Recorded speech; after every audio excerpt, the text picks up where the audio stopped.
ஓம் அகத்தியர் திருவடிகள் போற்றி. ஓம் மாணிக்கவாசகர் திருவடிகள் போற்றி. ஓம் திருஞான சம்பந்தர் திருவடிகள் போற்றி. ஓம் திருநாவுக்கரசர் திருவடிகள் போற்றி. ஓம் பதஞ்சலி முனிவர் திருவடிகள் போற்றி. ஓம் ராமலிங்க சாமிகள் திருவடிகள் போற்றி. திருவடி பூஜை செய்கிறான், தடையில்லாமல் செய்கிறான். மன ஒருநிலைப்பாடு அதை பற்றி அவசியம் இல்லை. மன ஒருநிலைப்பாடாது எங்களுக்கு தெரியும். நாமத்தை சொல்லுகின்றாயே அதுவே போதும். ஓம் அகத்தியர் திருவடிகள் போற்றி. ஓம் நந்தீசர் திருவடிகள் போற்றி. ஓம் திருமூலத்தேவர் திருவடிகள் போற்றி. ஓம் கரூர் முனிவர் திருவடிகள் போற்றி சொல்லிட்டு இல்லையா, இதுவே போதும். இதுவே உனக்கு எல்லா நன்மையும் தரும். உருகி தியானம் செய்ய வேண்டிய அவசியம் இல்லை.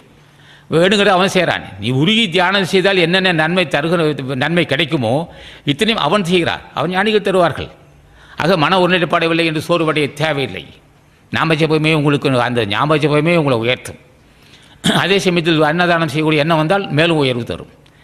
புண்ணிய திருவடியை பூஜை செய்கிறவனுக்கு அந்த எண்ணம் வராமல் இருக்கவே முடியாது. அன்னதானம் செய்கிறவனுக்கு திருவடியை பூஜை செய்யக்கூடிய எண்ணம் வராமல் இருக்க முடியாது.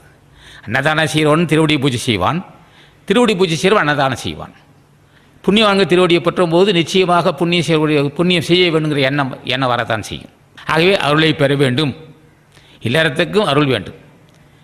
அப்போ இல்லறத்துக்கு என்ன வேண்டும்? அருள். இல்லறத்தானுக்கு அருள் என்ன? நோயில்லா வாழ்வே அருள், வறுமையில்லா வாழ்வே அருள், நல்ல விவசாயம் செய்து மேற்கொண்ட விவசாயம் தடைபடாது வீடு வந்து சேரு, அது அருள். மாடு பசுமாடு தடையில்லாமல் பால் கறக்குது, அரே அருள். ஆகவே விருந்தை உசரிப்பது அருள். ஏழைகளை பசியாட்டுவது அருள். இல்லை என்று சொல்லாத வறுமையில்லாத வாழ்வே அருள்னா. மன அமைதியே அருள், மலர்ந்த முகமே அருள், பகையில்லா வாழ்வே அருள், புண்ணியம் செய்யக்கூடிய எண்ணமே அருள். ஆகவே ஒவ்வொரு நாளும் மகிழ்ச்சியாக இருப்பதே அருள்.